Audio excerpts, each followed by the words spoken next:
I'm here with Nancy Njoki from Slum Dwellers International in Kenya. And we were just talking in the previous session about the importance of empowering residents of informal settlements with data, not simply using governments to administer to the people who live in informal settlements, but to actually use data in a different way, thinking about how to empower people to share their own data. So Nancy, could you tell us a little bit about your work and your point of view on this issue?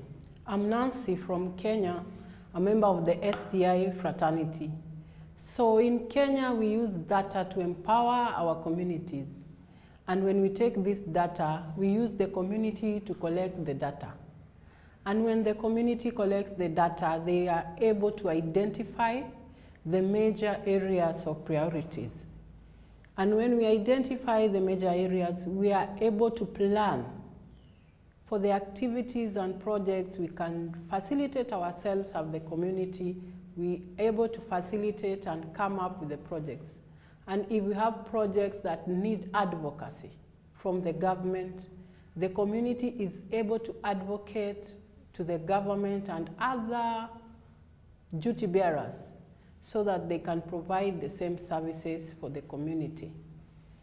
Mostly, we engage the community, train our own community to take that data. So you mentioned using the data to empower the community and to advocate. So how could you give an example of how the community can organize around an issue and advocate some of the work that you're doing with them? So like when we want... And, by the way, just look at me, you don't need to look at the camera. That's fine, but it's fine. So when we use this, as the Federation, we use this data to help the community build up and be able to identify, when they identify an issue, for instance, we have an issue of drainage. The community can know this drainage, what causes these blockages. The community can come up with an activity of cleanup. So with that, when we take our data, we know what is causing this drainage to block. So the community can take up that activity. It's not necessarily for the government to come and clean up the area for the community. We also have the issue of sanitation blocks. We have mobilized some communities to come up with savings.